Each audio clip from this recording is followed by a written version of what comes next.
આમ આદમી પાર્ટીના વિસાવદરના ધારાસભ્ય ગોપાલ ઇટાલિયા આજે અધ્યક્ષના પાસે શપથ લેવા આવી પહોંચ્યા છે અને તેમના સાથે છે ધારાસભ્ય હેમંત ખવા. હેમંતભાઈ, ગોપાલ ઇટાલિયા હવે તમારા સાથીદાર પણ બન્યા છે, કેવી લડાઈ રહેશે?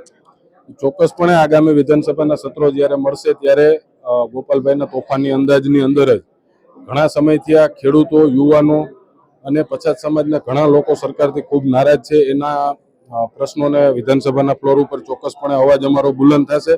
આગામી સમયની અંદર જ્યાં પણ રાજ્ય સરકાર છે એ ગુજરાતના લોકોને અન્યાય કરે છે એમાં મજબૂતાઈથી સાથે મળીને અમે વિધાનસભાના ફ્લોર ઉપર રજૂઆતો કરશું. આજ વિધાનસભામાં ઇતિહાસ રહ્યો છે કે જ્યારે આજ વિધાનસભાની સીડી પર બેસી ગોપાલ ઇટાલિયા વિરોધ પણ દર્શાવ્યો હતો, તત્કાલીન ગૃહ રાજ્યમંત્રી પર જૂતું પણ ફેંક્યું છે અને આજે એ જ વિધાનસભામાં આજે તે શપથ લેવા આવ્યા છે. ચોક્કસપણે આ ક્રાંતિકારીઓ માટેની એક ખૂબ સારી બાબત કહી શકાય કે જેણે પ્રજાનો અવાજ ઉઠાવ્યો અને પ્રજાએ જે ધામે ધૂમે ખૂબ ભારે મતોથી પેટા ચૂંટણીમાં વિજય બનાવીને મોકલ્યા છે. આને લઈ અને લોકોનો અવાજ ખુલશે.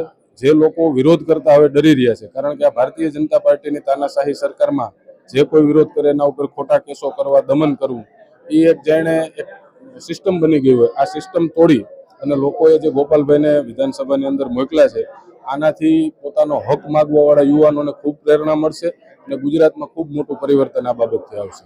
2 દિવસ પહેલા કાંતિ અમૃતિયા તેમના સમર્થકો સાથે અહીંયા આવ્યા હતા. એમણે શક્તિ પ્રદર્શન પણ કર્યું હતું, ગોપાલ ઇટાલિયાને પડકાર પણ ફેંક્યો હતો.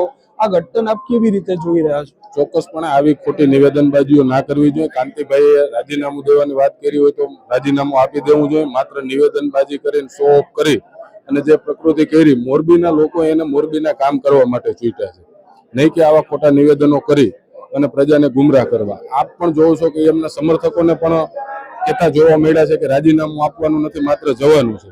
ત્યારે પોતાની નિષ્ફળતાઓ છુપાવવા માટે થઈ અને સોશિયલ મીડિયામાં માત્ર આવી સ્ટંટબાજી કરવી આ ગુજરાતના રાજકારણ માટે પણ સારી બાબત ના કહેવાય અને આગામી સમયની અંદર આવી બાબતોથી પ્રજાએ પણ જાગૃત થવું જોઈએ. જી, ચોક્કસથી. તો આજે જે પ્રકારે ગોપાલ ઇટાલિયા અહીંયા શપથ લેવા આવી પહોંચ્યા છે અને તેમના સાથે જોડાયા છે ધારાસભ્ય હેમંત ખવા, તેમણે જે પ્રકારે આ ગોપાલ ઇટાલિયા સામે જે જૂઠું ફેંક્યું હતું, સાથે કાંતિ અમૃતે આજ વિધાનસભામાં જે શક્તિ પ્રદર્શન કર્યું હતું તે દરેક મુદ્દે વાત કરી છે. કેમેરામેન જેમિન સતવારા સાથે તોફિક ગાંચી, નવજીવન ન્યૂઝ, ગાંધીનગર. વૈષ્ણવજન તો તેને કહીએ જે પીડ પરાઈ.